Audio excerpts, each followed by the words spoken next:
I'll be perfectly honest. I'm not entirely sure how this particular project came to be. By the time I was brought on board, certain decisions had been made, but it kind of makes sense, right? Norton has a long-standing relationship with the Eisner estate, and they have, before Eisner passed, they had already begun publishing his work and including publishing reprints of earlier work that had been published by Dennis Kitchen and others. And they've been terrific caretakers of that legacy. And so I think having experience more than any other cartoonist with Eisner's work, it made sense that if they were going to dip their toes in this water, this would be a place to start. I like this question because on one level, it's actually, I think, it's a hard question, right? I could give an easy answer, but I think it's worth pausing over. Right? There is one of the challenges I think comic studies faces, and something that we continue to struggle with in the academic field, is that comics gravitated fairly easily and fairly quickly into English departments. And although that's changed, we have many more scholars from a much wider range of fields.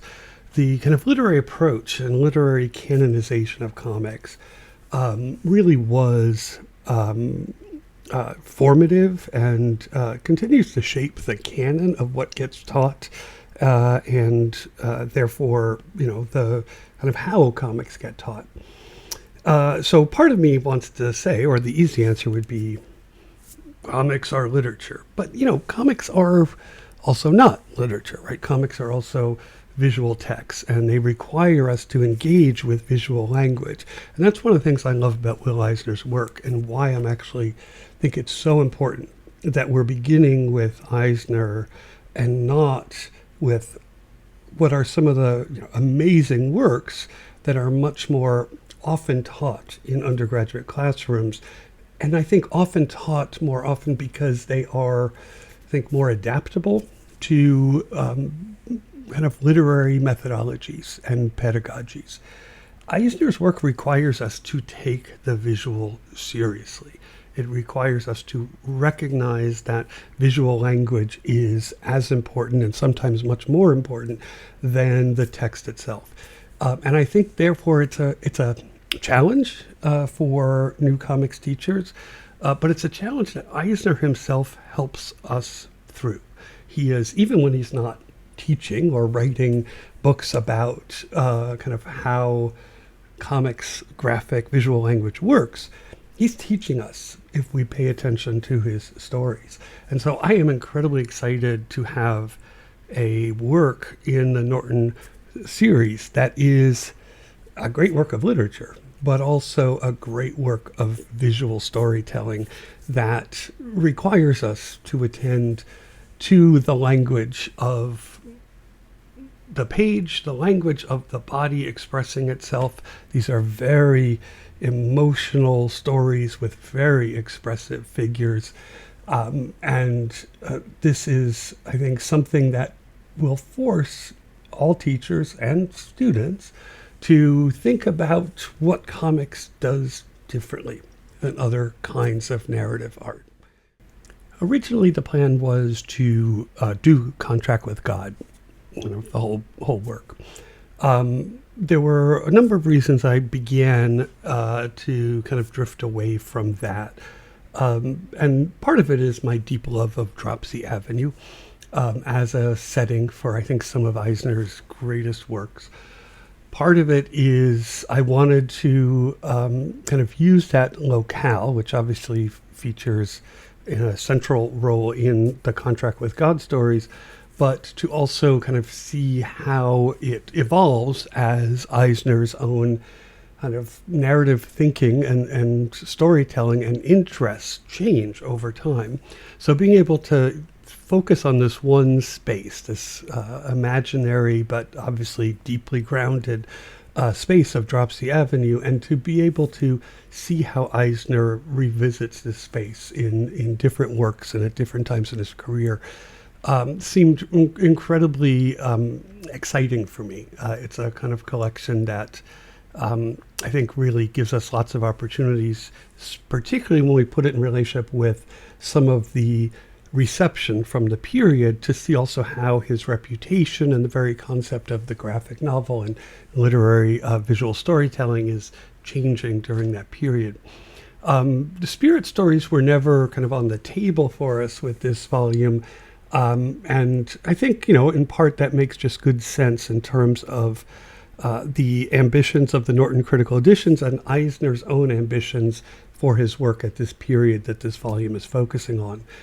His ambition to get his work into the bookstores alongside Bernard Malamud and Saul Bellows.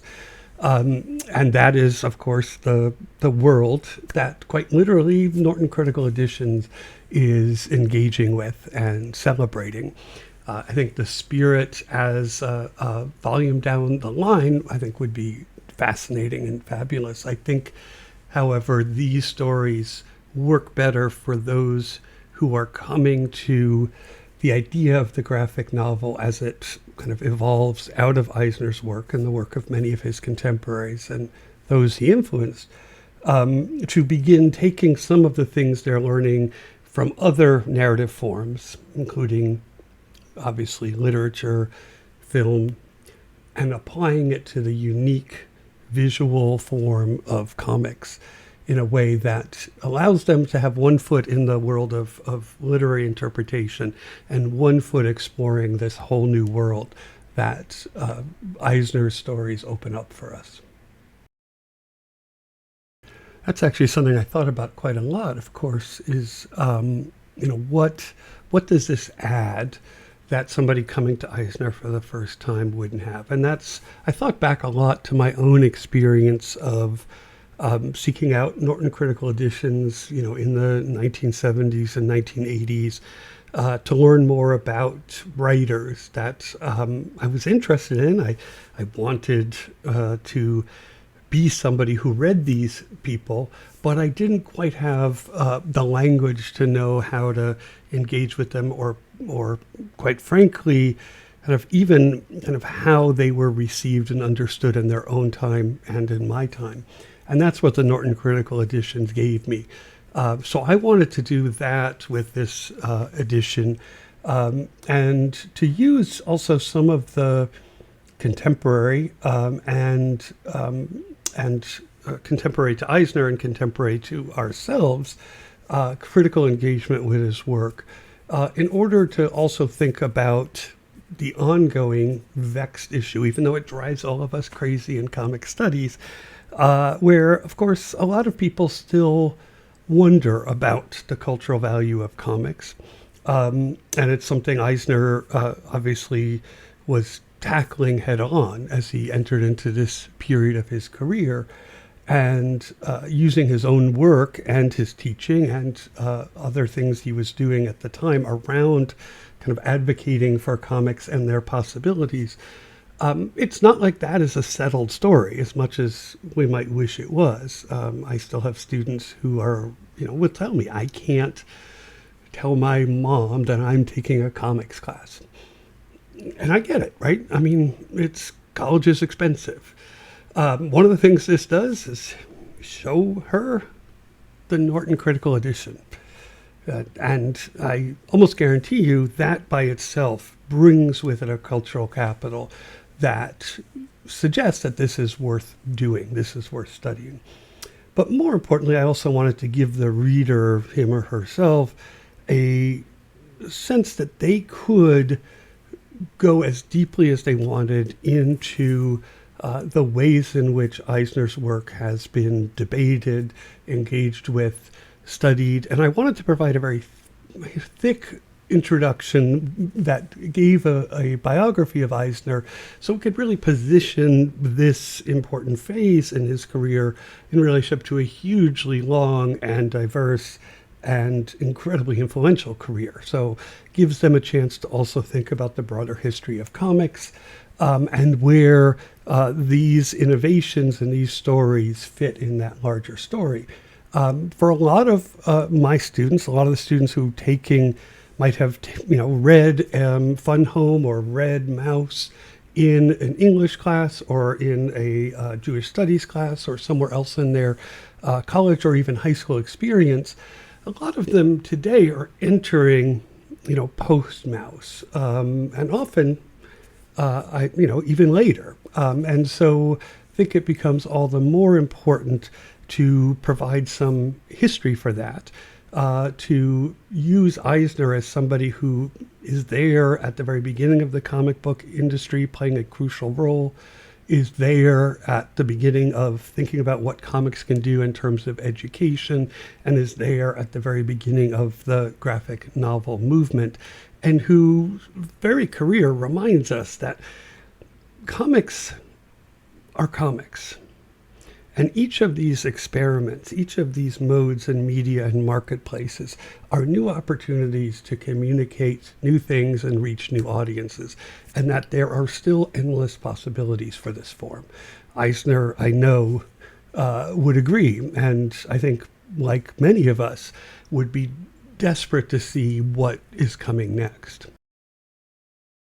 For me, the remarkable thing about Will Eisner, and I think what just continues to inspire me on a personal level, is that he is someone who never stopped believing in the power of his beloved art form, even as the industries and marketplaces that evolved around it so often disappointed him and even disgusted him.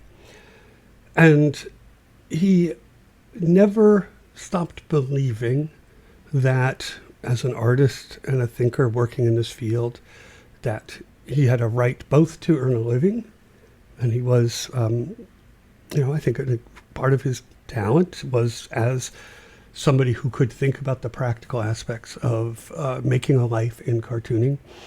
But also somebody who knew early on that there is no life in comics or in anything else we're passionate about if you have to compromise everything you believe in. And so he was always willing to walk away, but never willing to give up.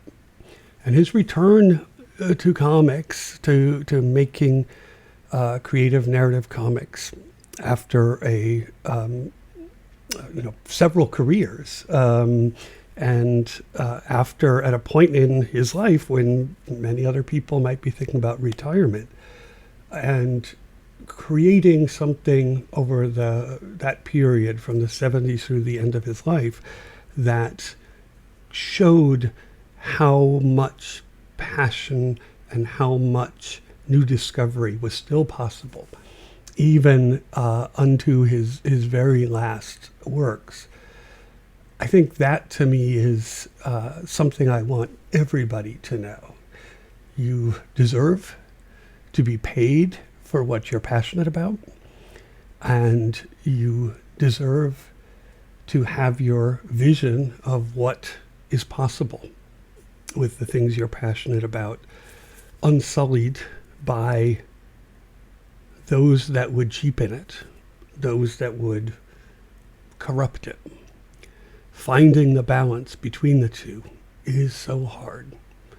I know Eisner struggled over it, and at times, put a lot on the line, putting aside his creative work to focus on the remunerative work at a time when the comics industry had just completely burned him out, and putting his own money on the table and on the line in order to back this new work in graphic literature beginning in the 70s, at a time when, I would probably be thinking about saving for retirement.